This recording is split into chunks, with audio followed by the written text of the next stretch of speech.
Assalamualaikum warahmatullahi wabarakatuh. Perkenalkan, saya Febi Ines Rahmawati, NIM 1705520157. Saya dari kelas B1 Akuntansi, mahasiswa dari Universitas Tigubang Unisbank Semarang. Di sini saya akan menyampaikan materi atau pembahasan mengenai langkah-langkah audit manajemen.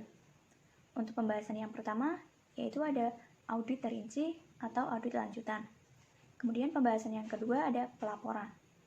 Nah, untuk yang pertama, saya akan menyampaikan materi mengenai audit terinci atau audit lanjutan.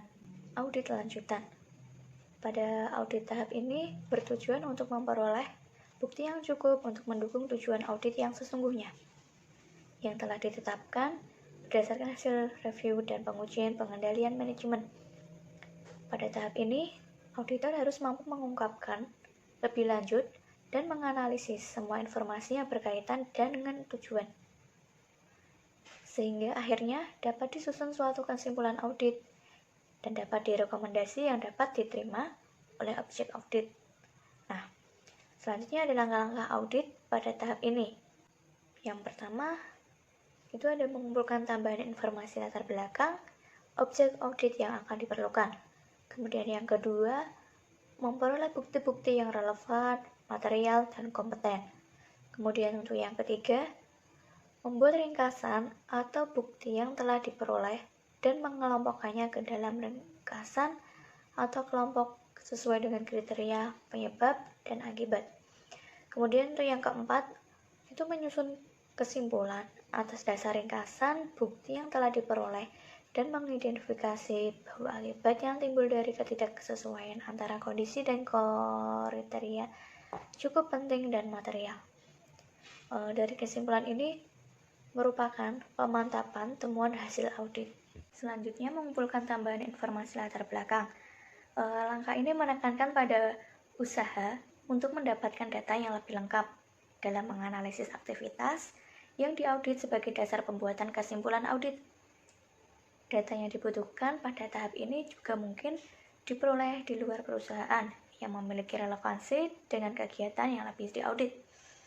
Misalnya, pada audit penetapan kompensasi untuk menilai keadilan dan kelayakan kompensasi yang akan ditetapkan oleh perusahaan. Selain menggunakan data diri dalam perusahaan berkaitan dengan variabel-variabel yang diperhitungkan dalam kompensasi tersebut, auditor juga dapat menggunakan data dari pasar kerja untuk mendapatkan informasi tentang kelayakan kompensasi untuk bidang pekerjaan dan atau tingkatan manajemen tertentu. Untuk memperoleh bukti dari sudut pandang auditor, bukti adalah fakta dan informasi yang dapat digunakan sebagai dasar pembuatan kesimpulan audit. Bukti harus mempunyai hubungan dengan kriteria audit, objektif, relevan, dan bermakna atau material. Dalam proses audit, auditor harus dapat menganalisis dan dapat menentukan fakta serta informasi yang relevan, andal, dan berkaitan dengan tujuan audit. Tujuan dari perolehan bukti ini adalah untuk menentukan bahwa yang pertama, kriteria atas kegiatan yang diaudit sudah sesuai dengan dan dapat diterima. Yang kedua, terdapat pelaksanaan yang menyimpang atau baik atau tidaknya diterapkan kepada prosedur yang sudah ditetapkan untuk setiap program atau aktivitas, ataupun supervisi yang semestinya atas kegiatan yang telah diaudit, yakni ini merupakan penyebab dari kurangnya dan menguntungkannya bagi kegiatan yang diaudit. Dapat akibat yang cukup penting dan material yang terjadinya perbedaan antara kriteria yang telah ditetapkan. Lalu ada beberapa metode yang umum digunakan untuk memperoleh data, meliputi observasi lapangan, wawancara, ataupun penggunaan kuesioner. Auditor dapat menggunakan salah satu atau kombinasi dari beberapa metode pengumpulan data ini, yang secara komprehensif dapat memenuhi kebutuhan data sebagai dasar pembuatan kesimpulan audit, baik secara kuantitas maupun kualitas data. Agar dapat digunakannya sebagai dasar pembuatan kesimpulan audit, Semua bukti yang diperoleh dalam audit harus memenuhi kriteria berikut. Yang pertama ada relevan. Relevan itu merupakan hubungan dengan aktivitas yang sedang diaudit. Yang kedua ada material, yaitu cukup berarti dalam mempengaruhi kesimpulan yang telah dibuat. Yang ketiga ada kompeten, yaitu diperolehnya dari sumber independen dan dapat dipercaya. Kemudian yang keempat, yang terakhir, cukup, artinya memadai sebagai dasar pembuatan kesimpulan. Selanjutnya ada membuat ringkasan dan mengelompokkan bukti. Bukti-bukti yang telah diperoleh dalam audit kemudian diringkas dan dikelompokkan sesuai dengan elemen sasaran audit yang meliputi kriteria, penyebab, dan akibat. Bukti-bukti yang maksud dalam pengelompokan kriteria adalah seluruh ketentuan audit yang berkaitan dengan normal standar yang telah ditetapkan oleh suatu perusahaan atau dirumuskan bersama dengan auditor yang menjadi dasar bagi setiap komponen dalam perusahaan dalam melakukan aktivitasnya. Untuk memperoleh bukti, dari sudut pandang auditor, bukti adalah fakta dan informasi yang dapat digunakan sebagai dasar pembuatan kesimpulan audit. Bukti harus mempunyai hubungan dengan kriteria audit, objektif, relevan, dan bermakna atau material. Dalam proses audit, auditor harus dapat menganalisis dan dapat menentukan fakta serta informasi yang relevan, andal, dan berkaitan dengan tujuan audit. Tujuan dari perolehan bukti ini adalah untuk menentukan bahwa yang pertama, kriteria atas kegiatan yang diaudit sudah sesuai dengan dan dapat diterima. Yang kedua, terdapat pelaksanaan yang menyimpang atau baik atau tidaknya diterapkan kepada prosedur yang sudah ditetapkan untuk setiap program atau aktivitas, ataupun tidak dilakukannya pengendalian atau supervisi yang semestinya atas kegiatan yang telah diaudit, yakni ini merupakan penyebab dari kurangnya dan menguntungkannya bagi kegiatan yang diaudit. Yang keempat, terdapat akibat yang cukup penting. Yang ketiga, terdapat akibat yang cukup penting dan material yang terjadinya perbedaan antara kriteria yang telah ditetapkan. Lalu ada beberapa metode yang umum digunakan untuk memperoleh data, meliputi observasi lapangan, wawancara, ataupun penggunaan kuesioner. Auditor dapat menggunakan salah satu atau kombinasi dari beberapa metode pengumpulan data ini, yang secara komprehensif dapat memenuhi kebutuhan data sebagai dasar pembuatan kesimpulan audit, baik secara kuantitas maupun kualitas data. Agar dapat digunakannya sebagai dasar pembuatan kesimpulan audit, semua bukti yang diperoleh dalam audit harus memenuhi kriteria berikut. Pertama ada relevan. Relevan itu merupakan hubungan dengan aktivitas yang sedang diaudit. Yang kedua ada material, yaitu cukup berarti dalam mempengaruhi kesimpulan yang telah dibuat. Yang ketiga ada kompeten, yaitu diperolehnya dari sumber independen dan dapat dipercaya. Kemudian yang keempat, yang terakhir, cukup, artinya memadai sebagai dasar pembuatan kesimpulan. Selanjutnya ada tata cara pembuatan ringkasan dalam pengelompokan bukti. Bukti yang telah diperoleh dalam audit kemudian diringkas dan dikelompokkan dengan menjadi elemen sasaran audit yang meliputi kriteria, penyebab, dan akibat. Selanjutnya ada membuat ringkasan dan mengelompokkan bukti. Bukti-bukti yang telah diperoleh dalam audit kemudian diringkas dan dikelompokkan sesuai dengan elemen sasaran audit yang meliputi kriteria, penyebab, dan akibat. Bukti-bukti yang maksud dalam pengelompokan kriteria adalah seluruh ketentuan audit yang berkaitan dengan normal standar yang telah ditetapkan oleh suatu perusahaan atau dirumuskan bersama dengan auditor yang menjadi dasar bagi setiap komponen dalam perusahaan dalam melakukan aktivitasnya. Kemudian, sementara bukti-bukti yang termasuk dalam kelompok penyebab biasanya berupa tindakan menyimpang atau tindakan positif yang biasanya berupa terjadinya ketidakekonomisan, ketidakefektifan operasi, ataupun ketidakefektifan penetapan tujuan. Di samping itu, penyebab-penyebab bersifat negatif ini, auditor juga dapat menimbulkan penyebab-penyebab yang bersifat positif, yang secara relatif merupakan kebaikan dari penyebab negatif di atas. Selanjutnya, auditor harus selalu objektif dalam menyediakan dan menentukan temuan auditnya, baik berupa itu bersifat negatif maupun bersifat positif. Bukti-bukti yang merupakan kelompok akibat adalah bukti-bukti yang biasanya terlebih dahulu. Bukti-bukti ini adalah hasil pengukuran antara penyebab dan terjadinya kriteria yang berhubungan dengan penyebabnya tersebut. Bukti-bukti ini dapat dipahami oleh dampak dari berbagai permasalahan yang terjadi pada objek audit. Selanjutnya, pengembangan temuan dalam audit lanjutan. Pengembangan temuan merupakan pengumpulan dan sistematis informasi khusus yang bersangkutan dengan program atau aktivitas yang diaudit, dievaluasi, dan telah dianalisis, karena diperkirakan akan menjadi perhatian dan berguna bagi pengguna laporan keuangan.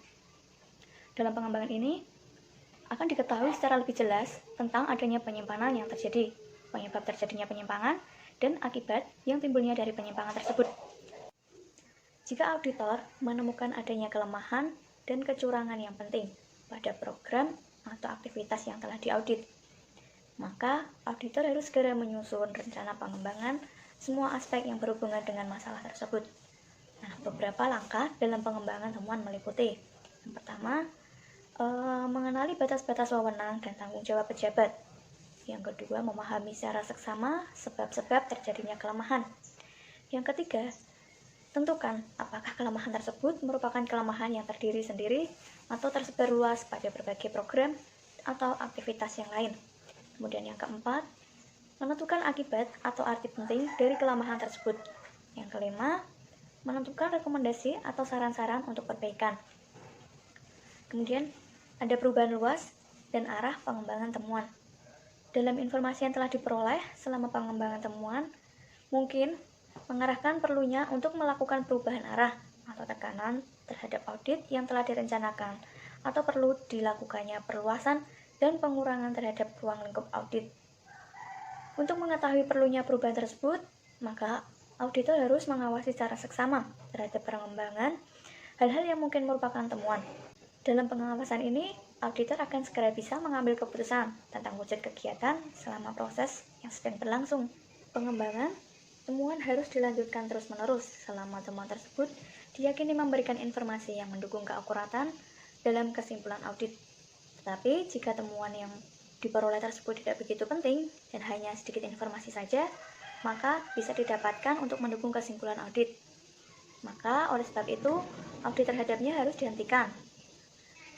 Perubahan lain yang mungkin terjadi dalam pengembangan temuan adalah menyangkut perlunya pengembangan informasi pada semua lokasi yang telah dipilih pada saat perencanaan audit. Nah, jika hal ini terjadi, maka auditor harus segera menyampaikan hal ini kepada pihak yang diaudit. Untuk materi yang kedua, itu ada pelaporan. Pada akhir dari proses audit manajemen adalah proses hasil audit. Nah, di sini ada dua cara penyajian laporan atas audit manajemen. Yang pertama, itu cara penyajian yang mengikuti arus informasi yang diperoleh selama tahapan-tahapan audit. Kemudian yang kedua, cara penyajian yang mengikuti arus kas informasi. Saya akan menunjukkan bagian pada gambar 1.5, yaitu merupakan langkah-langkah untuk mengaudit.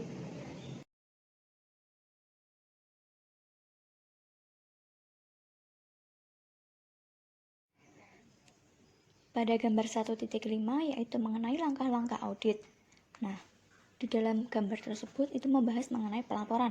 Pelaporan dapat dibagi menjadi 3. Yang pertama ada ekonomisasi, yang kedua ada efisiensi, dan yang ketiga ada efektivitas. Sedangkan ekonomisasi yaitu cara penggunaan suatu barang secara berhati-hati dalam bijak agar diperoleh hasil yang terbaik. Kemudian efisiensi adalah bertindak dengan cara yang dapat meminimalisir kerugian atau pemborosan sumber daya dalam melaksanakan atau menghasilkan sesuatu.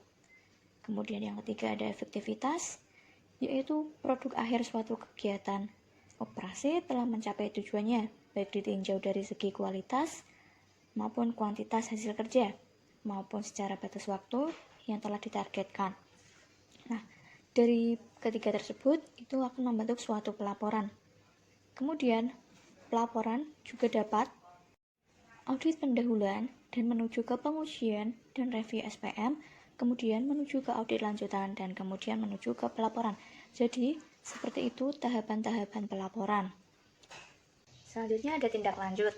Nah, implementasi tindak lanjut atas rekomendasi yang diberikan auditor itu merupakan suatu hasil komitmen manajemen dalam meningkatkan proses dan kinerja perusahaan atas suatu beberapa kelemahan atau kecurangan yang masih terjadi. Auditor tidak hanya memiliki kewenangan dan akan menuntut manajemen untuk melaksanakan tindak lanjut sesuai dengan rekomendasi yang telah diberikan. Akan tetapi, lebih menempatkan diri sebagai supervisor atas rencana pelaksanaan yang telah diberikan kepada pengendalian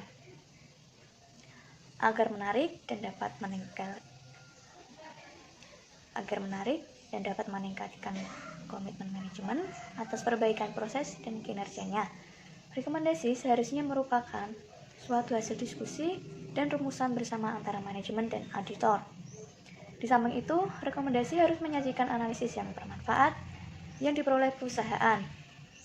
Jika rekomendasi ini dilaksanakan serta kerugian yang mungkin terjadi dan rekomendasi tidak dilaksanakan. Untuk materi selanjutnya yaitu pelaporan.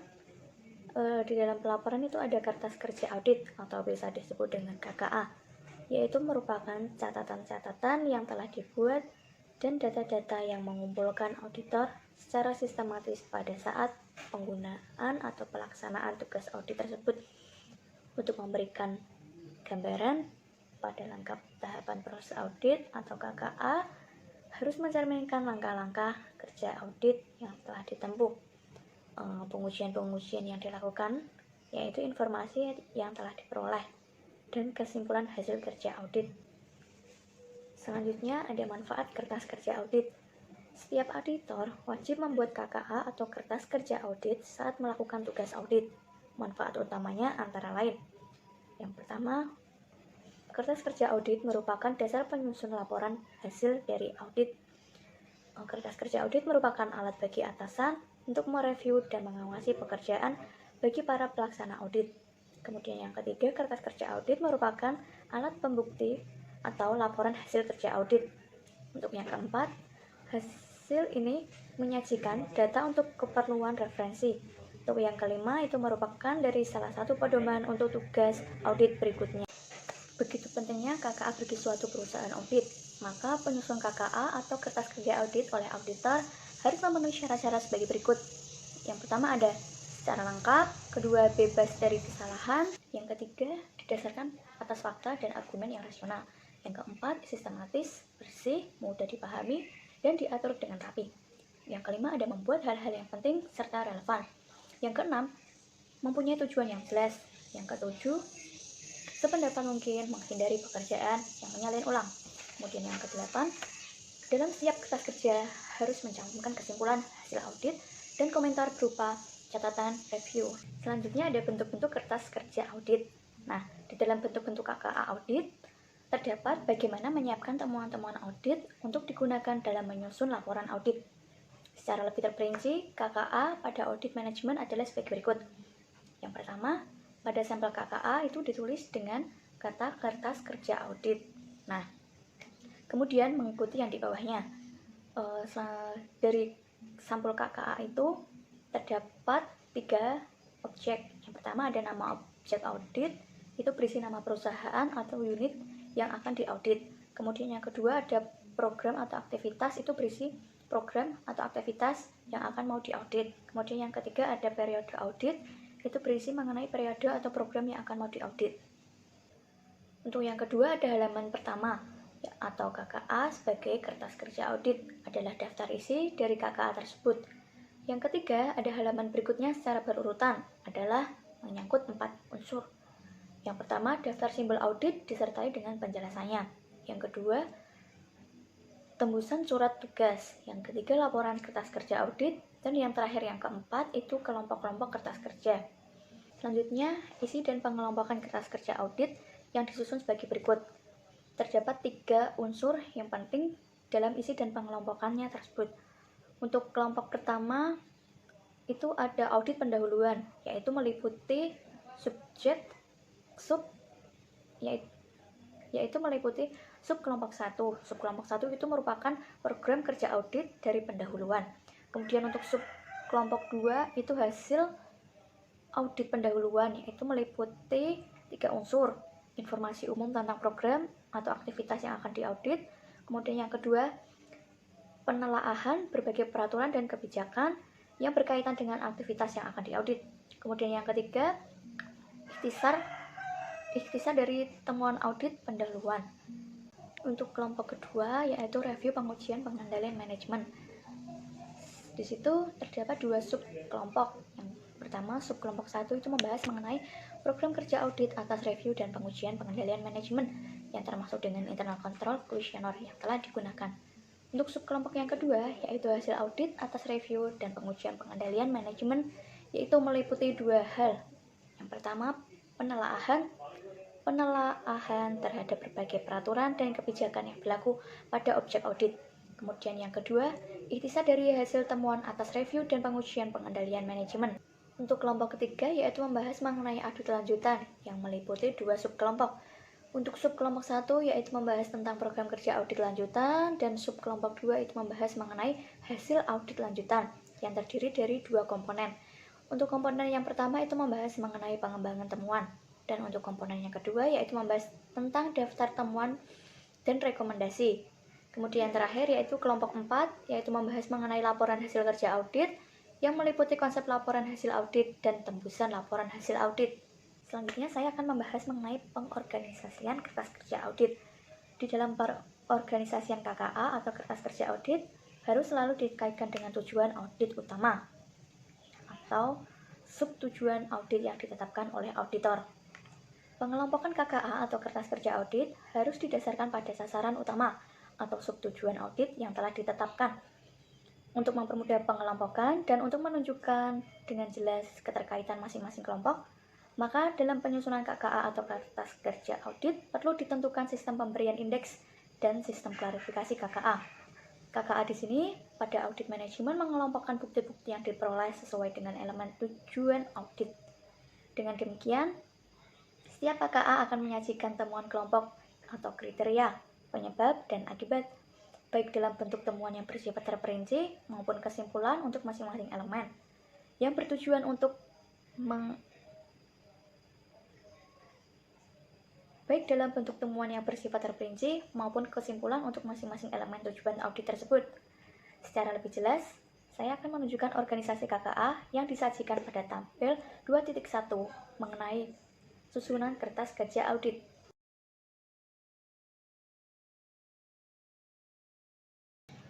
Terdapat 6 manfaat dari penyusunan laporan kerja audit, antara lain, yang pertama itu merupakan suara rencana yang sistematis tentang setiap tahap kegiatan yang bisa dikomunikasikan kepada semua tim audit. Kemudian yang kedua merupakan landasan yang sistematis dalam memberikan tugas kepada para auditor. Kemudian yang ketiga, sebagai dasar untuk membandingkan pelaksanaan kegiatan dengan rencana yang telah disetujui. Kemudian yang keempat, dapat membantu para auditor yang belum berpengalaman dan membiasakan diri dengan ruang lingkup yang kelima, dapat membantu auditor untuk mempengaruhi dan mengenali sifat pekerjaan yang telah dikerjakan. Yang keenam, dapat mengurangi kegiatan pengawasan untuk para supervisor. Program kerja audit disusun untuk setiap tahapan audit yang telah dilakukan. Program kerja audit pendahuluan mencakup pengumpulan informasi umum tentang objek yang akan mau diaudit, cara pelaksanaan prosedur, dan sistem operasional yang akan diterapkan dalam perusahaannya tersebut. Dalam tahap audit ini, auditor harus melakukan pengujian pendahuluan. Atas identifikasi ini disebut dengan possible audit objective. Hasil identifikasi ini kemudian dianalisis untuk menentukan informasi yang dapat berkembang menjadi suatu tujuan audit sementara. Dari bukti-bukti sasaran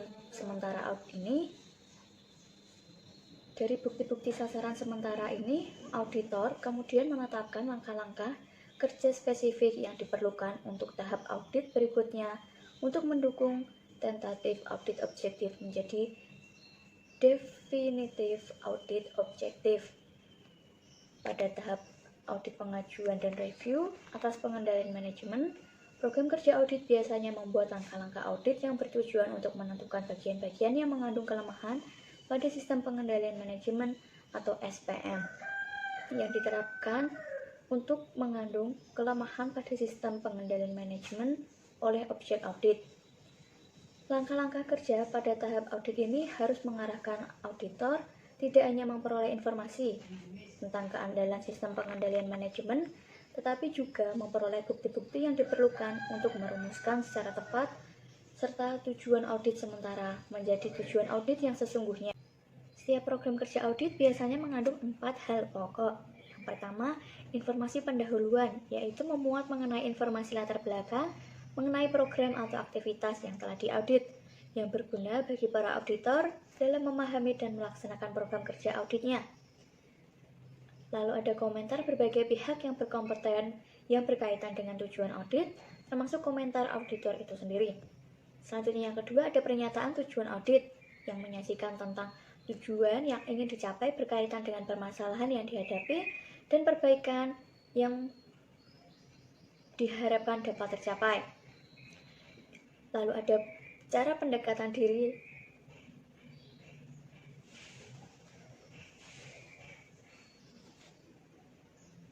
Yang kedua ada pernyataan audit. Yang kedua ada pernyataan tujuan audit, yaitu menyajikan mengenai tujuan yang ingin dicapai berkaitan dengan permasalahan yang ingin dihadapi. Yang kedua yaitu pernyataan tujuan audit, menyajikan tentang tujuan yang ingin dicapai berkaitan dengan permasalahan yang ingin dihadapi. Lalu ada cara pendekatan audit yang akan dipilih. Lalu ada pola pelaporan yang dikehendaki. Yang ketiga ada instrumen-instrumen khusus. Dan yang keempat ada langkah-langkah kerja. Dalam langkah-langkah kerja ini dibagi menjadi 3 bagian, yaitu ada audit pendahuluan yang meliputi pembicaraan pendahuluan dengan objek yang akan diaudit. Lalu ada pengumpulan informasi umum, penelaahan peraturan, evaluasi prosedur kerja, dan sistem operasional. Lalu ada tes pendahuluan atas informasi yang diperoleh guna mengidentifikasi tujuan audit sementara. Lalu ada pembuatan ikhtisar hasil audit pendahuluan. Kemudian yang kedua yaitu membahas mengenai review dan pengujian pengendalian manajemen, meliputi yang pertama pengujian pengendalian manajemen, yang kedua pembuatan ikhtisar hasil temuan pengujian pengendalian manajemen. Kemudian yang terakhir audit lanjutan. Audit lanjutan itu meliputi 5 pengendalian. Audit lanjutan itu meliputi 5 pengembangan temuan hasil pengujian pengendalian manajemen, penyajian hasil audit lanjutan atau daftar temuan, pembahasan temuan dengan tanggung jawab audit, keempat pembahasan hasil audit lanjutan dengan objek audit, dan yang terakhir penyusunan rekomendasi. Semua langkah kerja itu disusun dalam bentuk instruksi. Begitu pentingnya fungsi program kerja audit dalam audit manajemen. Maka penyusun laporan kerja audit harus dibuat sedemikian rupa agar bisa digunakan sebagai sarana pengendalian manajemen. Nah, berikut beberapa ketentuan yang harus diperhatikan dalam menyusun laporan kerja audit. Yang pertama, tujuan audit harus dinyatakan secara jelas dan harus dapat dicapai atas dasar pekerjaan yang direncanakan dalam program kerja audit tersebut. Yang kedua, program kerja audit harus disusun sesuai dengan penugasan yang bersangkutan. Yang ketiga, setiap langkah kerja harus terbentuk instruksi-instruksi mengenai pekerjaan yang harus dilakukan. Kemudian yang keempat, setiap langkah kerja harus merinci pekerjaan yang harus dilakukan, disertai dengan alasan-alasannya. Yang kelima, program kerja audit harus menggambarkan urutan prioritas langkah-langkah kerja yang harus dilaksanakan. Kemudian yang keenam, program kerja audit harus fleksibel. Artinya, setiap perubahan yang dilakukan harus sesuai dengan atasan auditor. Yang ketujuh, program kerja audit hendaklah hanya berisi informasi yang perlu untuk melaksanakan audit dan evaluasi secara tepat. Kemudian yang kedelapan, program kerja audit tidak boleh memuat perintah untuk memperoleh informasi yang telah ada dalam permanent file. Yang kesembilan, program kerja audit harus menyertakan taksiran-taksiran waktu yang diperlukan sesuai dengan rencana kerja audit untuk melaksanakan kegiatan yang bersangkutan. Kemudian yang terakhir ke-10, program kerja audit disiapkan oleh ketua tim audit dan harus membahas bersama-sama dengan pengawas dan seluruh anggota tim audit.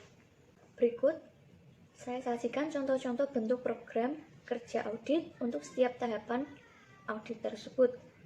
Selanjutnya, saya akan menampilkan contoh-contoh bentuk program kerja audit untuk setiap tahapan auditor. Pada tabel 2.1, nah, petunjuk pengisian pada tabel 2.1. Yang pertama, itu berisi mengenai nama perusahaan. Nah, nama perusahaan itu diisi dengan nama perusahaan yang program atau aktivitasnya diaudit, misalnya PT Gunung Merapi. Kemudian yang kedua, program atau aktivitas yang telah diaudit. Nah, itu diisi dengan program atau aktivitas yang sedang diaudit, misalnya pelatihan karyawan. Kemudian yang ketiga ada periode audit. Di situ diisi dengan periode atau jangka waktu yang tercakup dalam audit, misalnya Juli 2008 atau tahun 2008. Nomor KKA atau kertas kerja audit itu diisi menggunakan nomor KKA yang berkaitan dengan program kertas audit tersebut. Kemudian yang kelima, diaudit oleh dan tanggal, diisi dengan penggunaan atau penyusunan program kerja audit tersebut dan tanggal selesainya program kerja audit tersebut disusun. Kemudian yang keenam ada direview oleh dan tanggal. Maka di sini diisi dengan nama supervisor audit yang menyetujui program kerja audit tersebut dan tanggal persetujuan itu dilakukan. Yang ketujuh yaitu tujuan, diisi dengan tujuan dari dilakukannya audit pendahuluannya. Untuk yang kedelapan yaitu langkah kerja. Nah, diisi dengan instruksi-instruksi kepada auditor untuk mengumpulkan informasi latar belakang program atau aktivitas yang diaudit agar pengetahuan auditor tentang program atau aktivitas yang diaudit menjadi semakin kuat. Kemudian yang kesembilan yaitu dilaksanakan oleh, nah maka itu diisi dengan nama auditor yang dituangkan untuk melaksanakan audit pendahuluan sesuai dengan instruksi-instruksi yang tertuang dalam program kerja audit ini. Nah, untuk yang ke-10 yang terakhir yaitu waktu yang diperlukan. Waktu yang diperlukan diisi dengan perkiraan waktu yang diperlukan dalam melaksanakan tahap audit pendahuluan tersebut. Selanjutnya saya akan menampilkan tabel 2.2 yaitu program kerja, review, dan pengujian atas sistem pengendalian manajemen. Untuk petunjuk pengisian, yang pertama yaitu tujuan review dan pengujian pengendalian manajemen. Nah, di sini diisi dengan pernyataan tujuan yang dilakukannya review dan pengujian terhadap pengendalian manajemen. Kemudian untuk petunjuk pengisiannya yaitu yang pertama ada tujuan review dan pengujian pengendalian manajemen. Nah, maka di sini diisi dengan pernyataan tujuan dilakukannya review dan pengendalian manajemen. Misalnya, untuk menilai dan menguji efektivitas pengendalian manajemen yang lebih mengenai adanya kelemahan-kelemahan pada sistem pengendalian manajemen tersebut. Sehingga dapat dipastikan apakah tujuan sementara itu dapat dilanjutkan menjadi tujuan audit. Yang kedua ada Internal Control Questionnaire atau ICQ. Diisi dengan pertanyaan yang diajukan untuk menguji sistem pengendalian manajemen perusahaan. Nah, perumusan pernyataan diatur sedemikian rupa dengan jawaban ya atau kondisi pengendalian manajemen yang memuaskan atau tidak. Untuk kondisi pengendalian manajemen ini tidak memuaskan, misalnya A. Program kerja pelatihan karyawan yang dilakukan sudah berdasarkan pada rencana yang telah ditetapkan sebelumnya. Yang B. Apakah pelaksanaan pelatihan karyawan yang dilakukan tidak mengganggu operasi yang sedang berjalan? Kemudian untuk langkah yang ketiga, yaitu ada langkah kerja. Nah, ini diisi dengan instruksi-instruksi langkah kerja yang harus dilakukan baik untuk jawaban ya maupun tidak.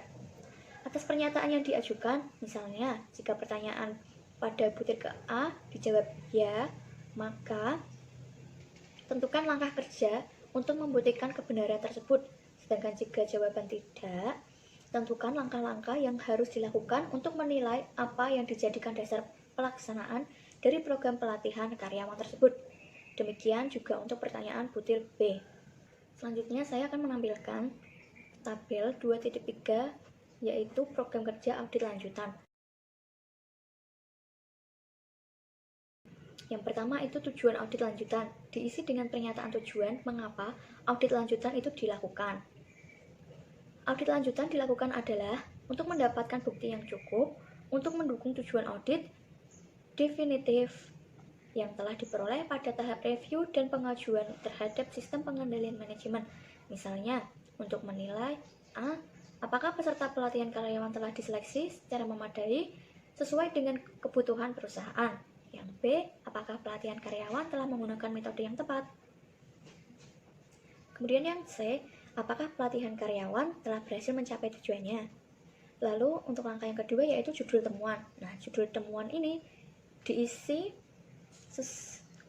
dengan judul yang akan dikembangkan. Misalnya, yang A, peserta pelatihan karyawan tidak ditentukan berdasarkan seleksi yang memadai. Yang B, metode yang digunakan untuk pelatihan karyawan. Yang C, sebagian dari tujuan pelaksanaan pelatihan karyawan tidak dapat tercapai. Kemudian untuk langkah yang ketiga, yaitu langkah kerja, dan diisi dengan instruksi-instruksi langkah kerja yang diperlukan untuk mengembangkan temuan sesuai dengan yang telah dirumuskan pada judul. Lalu saya akan menunjukkan tabel 2.4 mengenai dasar temuan dan rekomendasi. Untuk petunjuk pengisian, yaitu yang pertama adalah kondisi. Kondisi ini diisi dengan keadaan yang dijumpai auditor yang masih memerlukan perbaikan. Kemudian yang kedua ada kriteria. Kriteria ini diisi dengan norma atau standar atau tolak ukur yang digunakan sebagai pembanding atau pengukur kondisi. Kemudian yang ketiga ada penyebab. Penyebab ini diisi dengan penyebab terjadinya penyimpanan dari kondisi setelah dibandingkan dengan kriteria. Kemudian yang keempat ada akibat. Akibat ini diisi dengan akibat dari kelemahan yang terjadi. Yang kelima ada komentar manajemen perusahaan, diisi dengan komentar pejabat atau berwenang terhadap program pelatihan tersebut.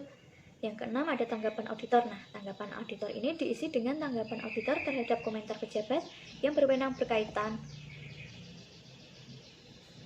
Yang keenam ada tanggapan auditor. Nah, tanggapan auditor ini diisi dengan tanggapan auditor kepada pejabat yang berwenang berkaitan dengan kondisi yang terjadi.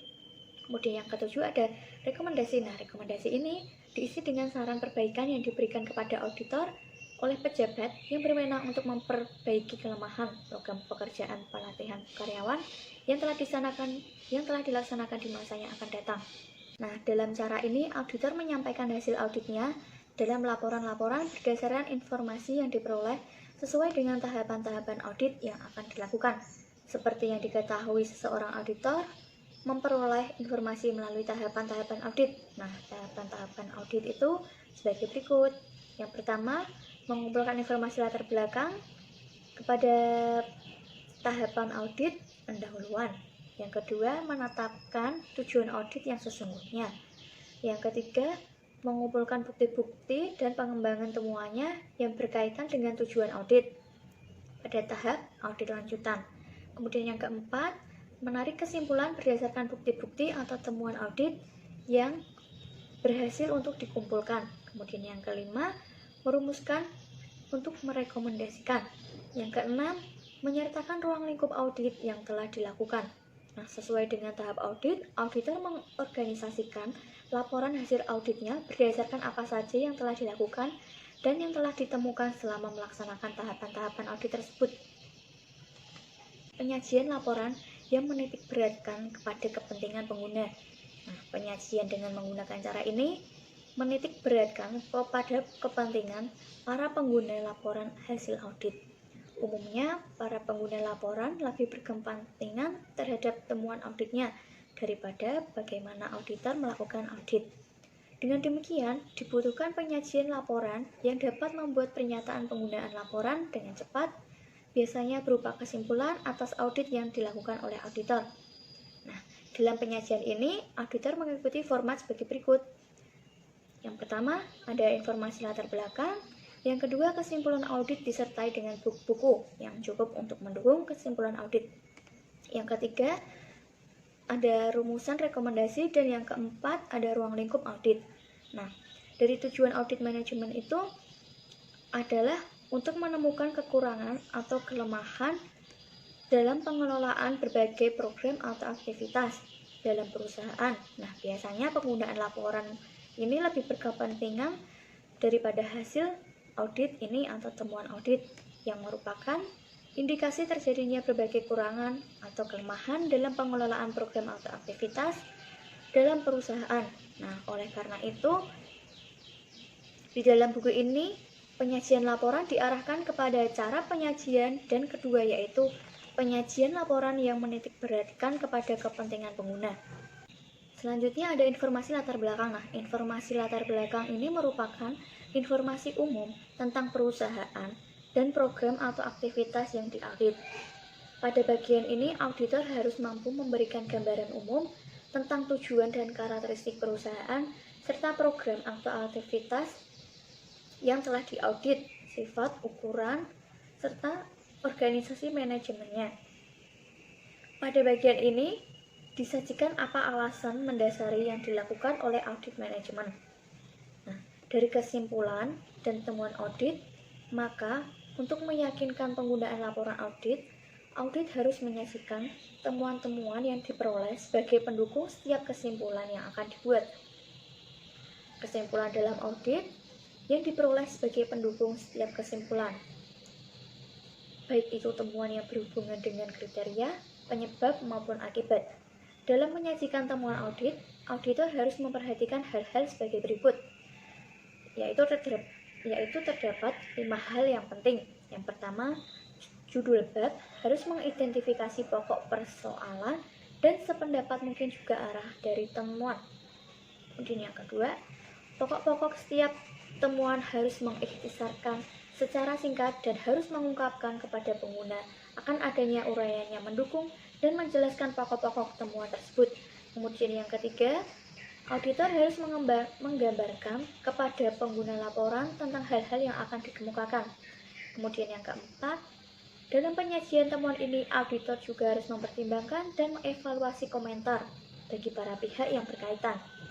Kemudian yang kelima, semua penyajian temuan harus diakhiri dengan suatu pernyataan yang menjelaskan sikap akhir auditor atas dasar pertimbangan yang matang terhadap informasi yang telah diperoleh. Rumusan rekomendasi. Nah, rekomendasi itu merupakan suatu perbaikan yang diberikan auditor atas berbagai kekurangan atau kelemahan yang terjadi pada program atau aktivitas yang akan diaudit.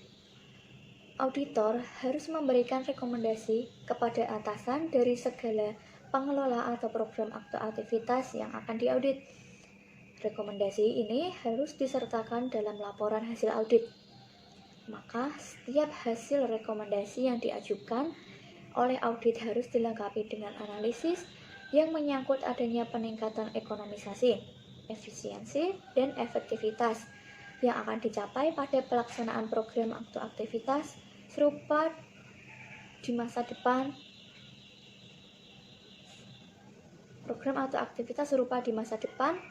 Atau juga termasuk berbagai kemungkinan kerugian yang akan terjadi pada perusahaan.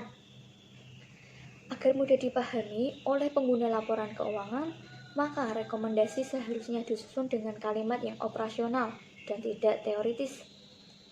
Walaupun pelaksanaan rekomendasi tersebut sepenuhnya merupakan kewenangan manajemen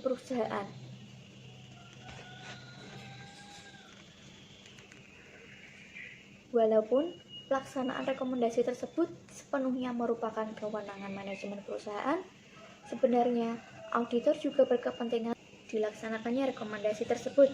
Oleh karena itu, dalam proses audit, komunikasi yang berkonstruktif harus dilakukan oleh auditor dengan berbagai pihak yang ada di dalam perusahaan, terutama yang berkaitan dengan program atau aktivitas yang akan diaudit.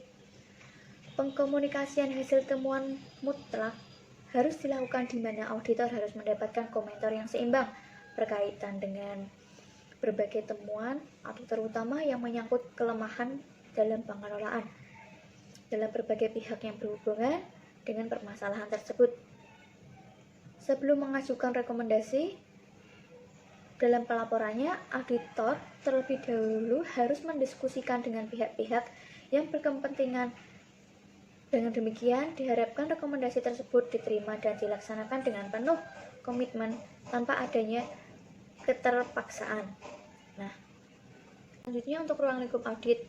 Ruang lingkup audit menunjukkan berbagai aspek dari program atau aktivitas yang diaudit dalam periode waktu dari program atau aktivitas yang diaudit oleh para auditor.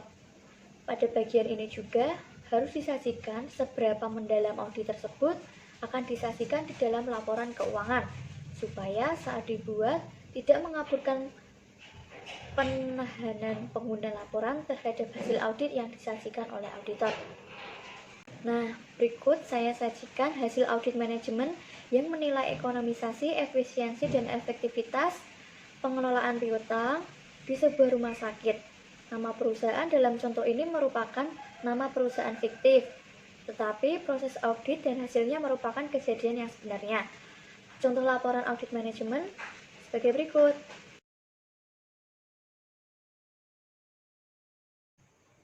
Cukup sekian yang dapat saya sampaikan mengenai langkah-langkah audit manajemen dengan materi yang pertama yaitu audit terkait atau audit lanjutan, yang kedua ada pelaporan. Demikianlah presentasi atau materi yang dapat saya sampaikan. Mohon maaf apabila ada kesalahan kata yang saya sengaja maupun saya tidak disengaja. Karena saya hanyalah manusia biasa yang tak luput dari segala kesalahan.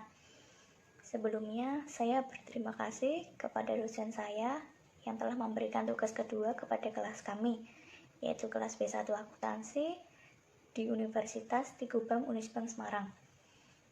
Cukup sekian. Wassalamualaikum warahmatullahi wabarakatuh.